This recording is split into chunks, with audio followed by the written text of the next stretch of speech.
The following content is intended for educational and entertainment purposes only. Viewer discretion is strongly advised. This is the verbatim federal courtroom testimony of the Sean Diddy Combs trial as reported by Inner City Press. No edits, no filters, just the raw truth, straight from inside the courtroom. Chapter 1. The man they couldn't say no to. I never thought I'd be typing this.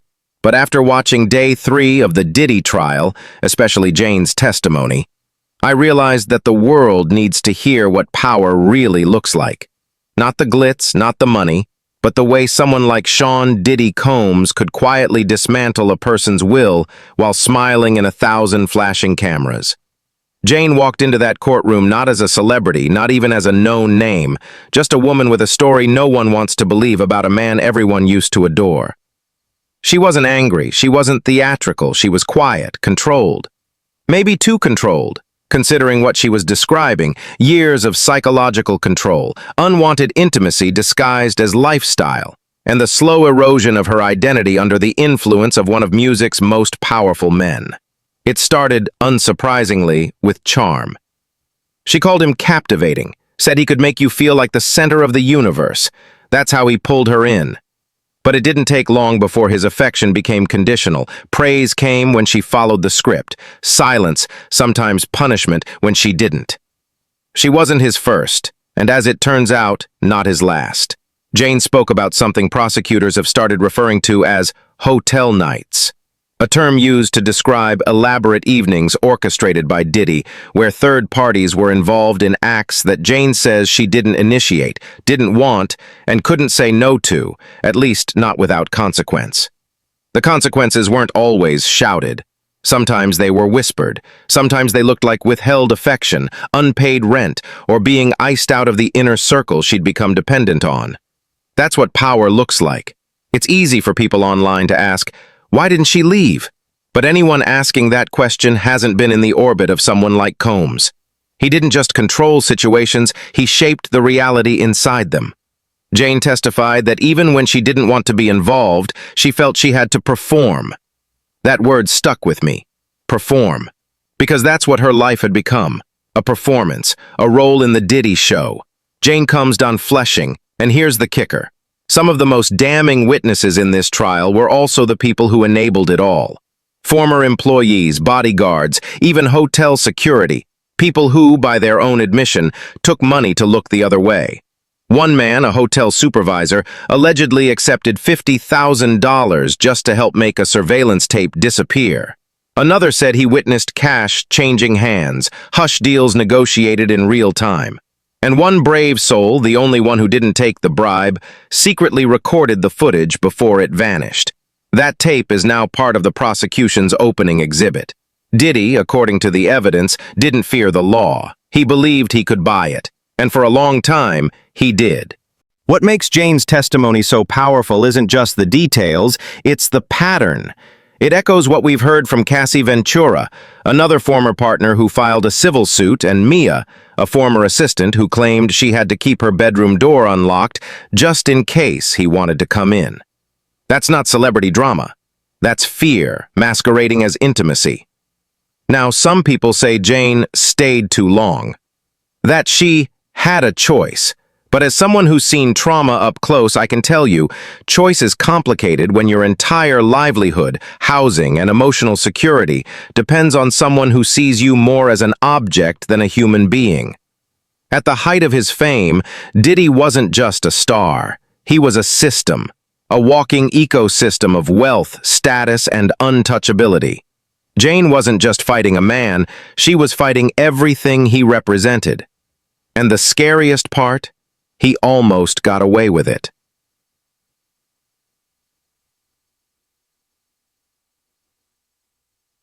If Chapter 1 was about the silence Jane finally broke, Chapter 2 is about the silence everyone else kept. See, what makes this trial against Sean Diddy Combs so surreal isn't just what he did behind closed doors. It's how many people saw it, knew it, and still chose to do nothing. Or worse, they took money to look away. Let's talk about the Intercontinental Hotel. It's not just a hotel anymore, It's become a symbol of how deep Diddy's influence ran. According to multiple testimonies, something disturbing happened in that building. Something violent, something caught on tape. Reportedly recorded Combs striking a woman. It wasn't subtle, it wasn't ignorable. That tape was supposed to disappear. One of the hotel's security leads testified, under immunity, that Diddy's team offered a $100,000 bribe.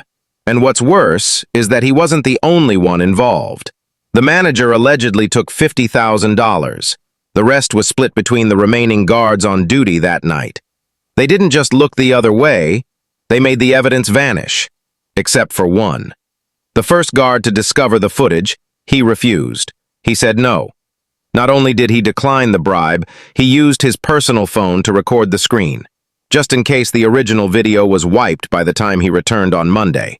He even admitted it wasn't just about justice. It was instinct. He said he wanted to show his wife, but anyone could tell. He knew it might never be seen again. That recording, according to court documents, ended up in the hands of CNN. And now it's the government's star evidence. It's what they use to open their case. Proof, not just of violence, but of a systematic effort to bury the truth. This wasn't a one-time thing. This wasn't a mistake. It was a pattern. Mia, a former employee of Combs, followed Jane to the stand. Her story mirrored Jane's in many ways. Unwanted visits to her bedroom, a rule that her door must stay unlocked, while male security guards were allowed privacy, and a sense that no part of her life was really hers anymore. She wasn't just working for a celebrity. She was orbiting a man who saw himself as untouchable. And maybe he was, for a while. One line from her testimony stood out. It didn't matter if I said no. If he wanted to come in, he would. That's not a boss. That's a predator.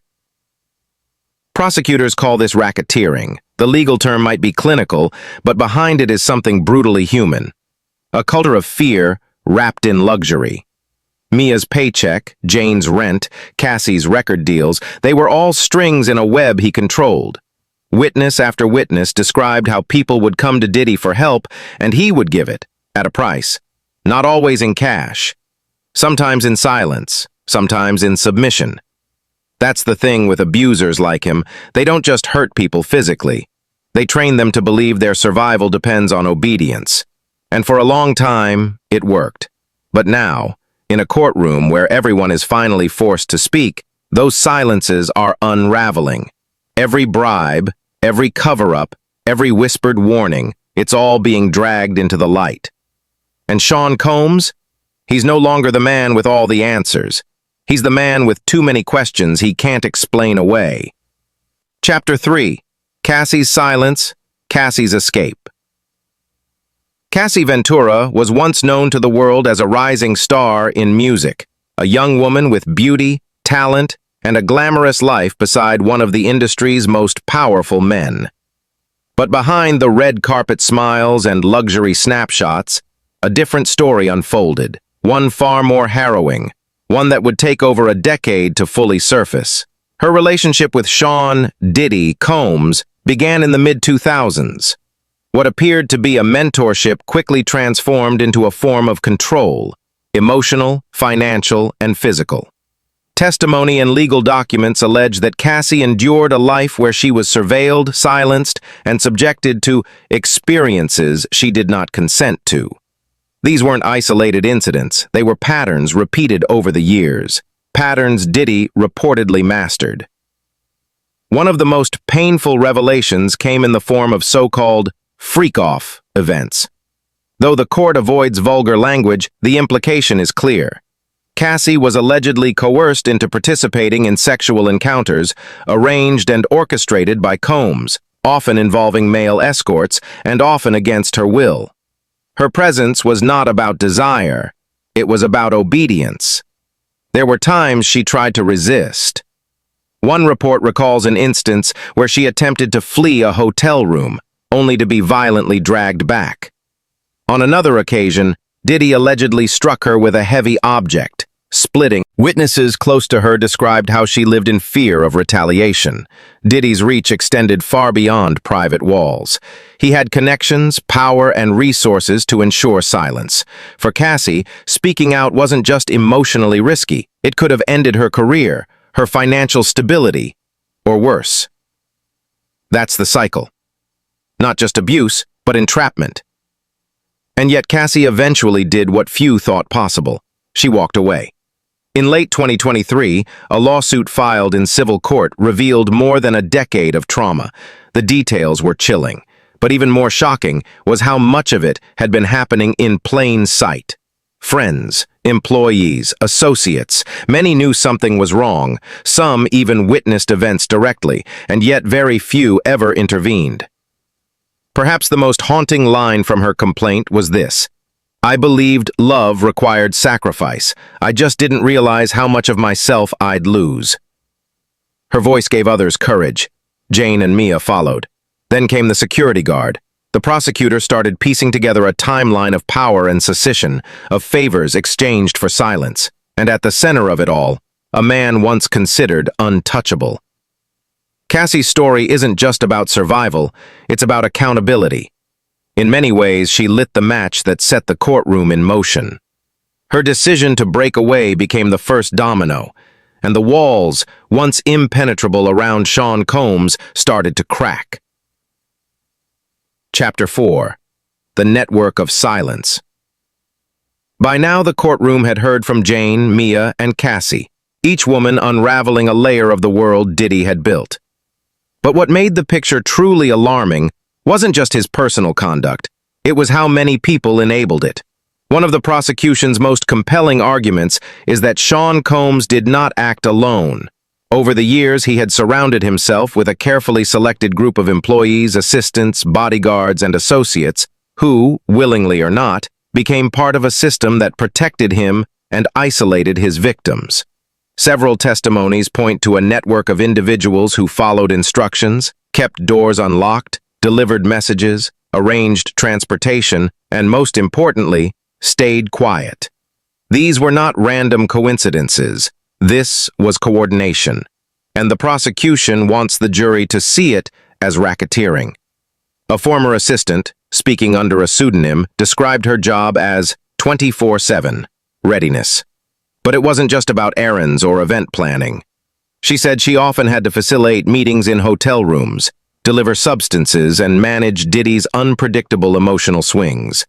When asked if she felt safe working for him, her reply was blunt: "I knew not to speak unless spoken to, and I always had to smile." Then there were the security guards. One testified that during a private evening he stood outside a hotel suite for over 6 hours. He wasn't told what was happening inside, but he could hear shouting, crying, and sometimes the sound of furniture moving. He said he never questioned anything because he didn't want to lose his job. You learn early that asking questions gets you fired, or worse, blacklisted. The courtroom also heard about the house rules inside Combs's residences. Female staff were expected to be available at all hours. Certain rooms were off limits, except when Diddy decided otherwise. And most disturbing, male employees were reportedly given locks on their doors, while female staff were instructed to leave theirs unlocked at all times. When asked why, the answer was chilling in its simplicity: because he might want to come in. This wasn't just about physical abuse, it was about erasing boundaries. The message was clear: everything belonged to him. Your time, your privacy, your body. And yet, the system worked for years. The government contends that Diddy used his fame as armor and his fortune as leverage. Rent was paid, legal problems disappeared, promotions were dangled like carrots, and if anyone considered breaking rank, they were reminded how many others had stayed silent. It created a powerful psychological effect where even victims doubted their own right to speak. But that's the thing about silence. Once one person breaks it, others follow. Now, as each former employee takes the stand, they're beginning to describe not only what they saw, but what they ignored. And though some received immunity, the courtroom air is heavy with regret. One juror was seen visibly shaken as a former driver recalled dropping off a young woman at a hotel, then waiting outside for over 8 hours, instructed not to leave. When asked if he knew what happened in the room, the man looked down and whispered, "I didn't have to. I knew." And so, the trial moves forward. Not just with the voices of women who were harmed, but also with those who helped hide it. Whether out of fear, greed, or loyalty, they were part of the machine. And the jury is being asked to see that machine for what it was, an organized system designed to protect one man at everyone else's expense. Chapter 5. The Man Who Wouldn't Take the Money. Amidst the layers of silence and compliance that had shielded Diddy for years, there was one man who chose differently. He wasn't a prosecutor, not a whistleblower by trade. He was a security guard at the Intercontinental Hotel in Los Angeles, just another uniform in the background. But on one Friday evening, he made a choice that would disrupt everything. According to testimony, this man had been assigned to a particular floor, where Sean Combs and a young woman had checked in. Hours into the night, unusual noises, arguing, crashing, sobbing, echoed down the hallway. When the guard was called by another member of the hotel staff to investigate a disturbance, what he witnessed on the security feed changed him forever. The footage allegedly showed Diddy physically assaulting the woman, not just a moment of rage, but sustained violence. The guard stood in disbelief. The man on the screen was one of the most powerful figures in entertainment. And yet, here he was, caught, clearly and undeniably. The protocol would have been simple: write a report, file it with management, and move on. But the guard knew what usually happened next. Tapes disappeared, reports got lost, statements were rewritten, and powerful guests?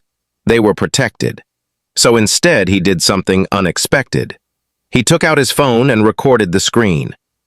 He said later it wasn't out of defiance, it was out of fear. "I thought if I left and came back Monday it'd be gone," he told the court. "I needed proof. I needed something real." And he was right. By the next morning, Diddy's team had already reached out to hotel management. A figure from his security detail reportedly arrived with a message. They were willing to pay, not for the footage officially, but for discretion. The amount offered was $100,000. Some took the money. The head of hotel security split it, $50,000 for himself and $25,000 each for 2 other guards who had access to the footage. The original guard, the one who had refused, was offered his own cut. He declined, not just once, but multiple times. "I couldn't unsee what I saw," he said, his voice steady, "and if I took that money, I'd be helping erase her." The courtroom fell silent.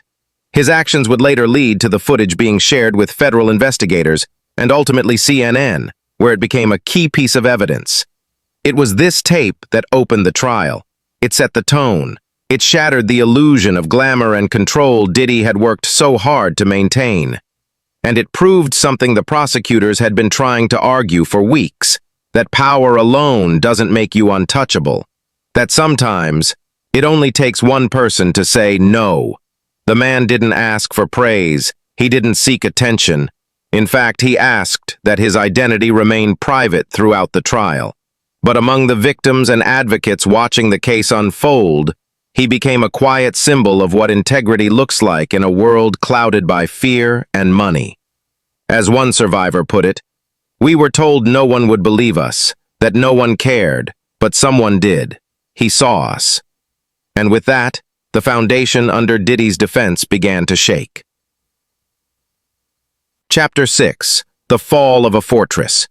For years, Sean Diddy Combs stood like a fortress, untouchable, admired, shielded by celebrity, money, and an image carefully curated over decades.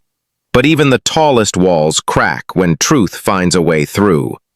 As the trial entered its final weeks, the courtroom no longer buzzed with curiosity. It bristled with reckoning. Each witness, each piece of evidence had stripped away another layer of illusion. The lavish parties, the record deals, the private jets, none of it could drown out the testimonies of those who had lived under his shadow. The prosecution presented a case not only of physical abuse, but of systemic control.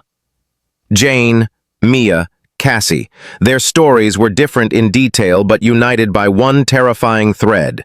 They had been manipulated, isolated, and hurt, often while surrounded by people who looked the other way. The RICO charge, once seen as an ambitious overreach, now felt almost restrained.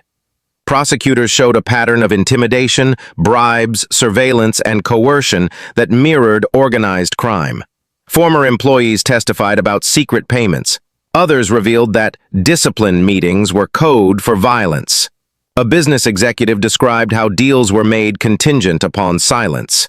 It wasn't just chaos, it was structure. And at the center of it all was Diddy.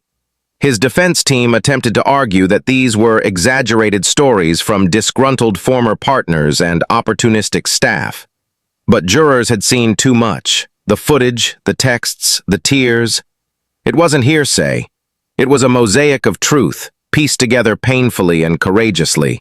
Even more powerful than the evidence was the shift in tone among the witnesses.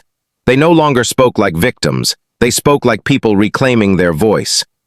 Jane, in particular, closed her testimony with a line that sent chills through the gallery. "He taught us how to be silent. Now it's his turn to listen." And he did. He sat quietly. No outbursts, no threats, no escape. The world watched as the man who once orchestrated global hits and multi-million-dollar empires became just another defendant, facing the weight of the law. But perhaps the most enduring outcome of this trial wasn't the potential sentence. It was the collective realization that no amount of influence should silence accountability.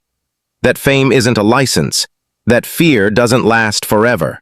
Outside the courthouse, on the day of closing arguments, a small group of supporters gathered. Not for Diddy, but for the survivors. They held signs with one word written in bold: heard. Because after all the years of whispered pain, staged smiles, and hidden bruises, they finally were.